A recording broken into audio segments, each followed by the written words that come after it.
कुछ चुनिंदा लोग ही ऐसे होते हैं जो बॉलीवुड इंडस्ट्री में अपनी एक अलग पहचान बनाते हैं। इन्हीं चुनिंदा अभिनेत्रियों में एक नाम रेखा का भी है। 1970 में सावन भादो से बॉलीवुड में डेब्यू करने वाली रेखा ने न सिर्फ अपनी एक्टिंग से बल्कि अपने लुक और अपने गीतों से भी लोगों के दिल में खास जगह बनाई। हाल ही में उन्होंने एक गीत गुनगुनाया, मुझे तुम नजर से गिरा तो रहे हो, मुझे तुम कभी भी भुला ना सकोगे। इस गाने को रेखा ने बड़े ही दिल के साथ गाया था और इस गीत में उनका दर्द भी साफ झलक रहा था। बचपन से लेकर अब तक इस अभिनेत्री के जीवन में कई उतार चढ़ाव आए हैं। आइए रेखा के बर्थडे पर देखते हैं रेखा की कैसी रही अब तक की जिंदगी।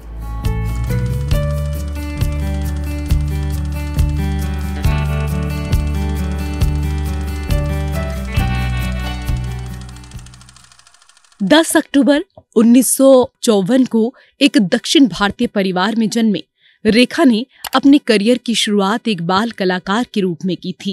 रेखा का बचपन काफी कठिनाइयों से भरा रहा। उनकी माँ जुआ खेलती थी और जुआ खेलने की लत इतनी लग गई कि परिवार बर्बादी की कगार पर आ गया। रेखा को घर चलाने के लिए अपना स्कूल छोड़ना पड़ा, इसलिए रेखा ने कम उम्र में ही अभिनय की ओर रुख करना शुरू कर दिया। पैसा कमाने के चक्कर में वो अपनी पढ़ाई पूरी नहीं कर पाई। घर के मुश्किल हालातों को देखते हुए रेखा को काफी कुछ सहना पड़ा। उन्हें बी और सी ग्रेड फिल्मों में भी काम करना पड़ा। इसमें कोई शक नहीं है कि रेखा एक बेहतरीन एक्ट्रेस हैं, लेकिन कम ही लोग जानते हैं कि रेखा जितनी अच्छी अभिनेत्री हैं, उतनी ही अच्छी डबिंग भी करती हैं, उतना ही अच्छा गाती भी हैं। उन्होंने फिल्म खूबसूरत के लिए गाना भी गाया है। रेखा ने बॉलीवुड में करीब 2 दशक तक सिनेमा पर राज किया। रेखा ने अब तक 200 से ज्यादा फिल्मों में अहम किरदार निभाए हैं।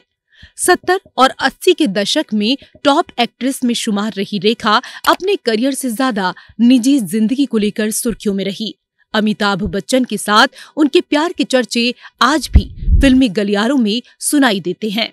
हमेशा मुस्कुराती हुई दिखाई देने वाली रेखा के दर्द पर लोगों ने ज्यादा बात नहीं की। भले ही रेखा का करियर कितना ही बेहतरीन रहा हो, लेकिन उनकी जिंदगी में जो दर्द उन्होंने खामोशी के साथ सहा है, उसके बारे में मुश्किल से ही कोई जान पाएगा। बचपन से लेकर अभी तक रेखा की जिंदगी में कई उतार चढ़ाव आए, लेकिन रेखा ने सभी भारतीयों के दिल पर अपनी एक अमिट छाप छोड़ी। कारण उनकी सदाबहार फिल्में और वो खुद एक सदाबहार अदाकारा हैं। रेखा को एक नहीं बल्कि कई अवार्ड से भी नवाजा जा चुका है। रेखा की जिंदगी में जितनी भी परेशानियां आई हैं, उनके जन्मदिन पर आज उनके सभी फैंस यही प्रार्थना कर रहे हैं कि उनके जीवन में आए अंधकार हमेशा हमेशा के लिए दूर हो जाएं और ये सदाबहार अदाकारा हमेशा मुस्कुराती रहे।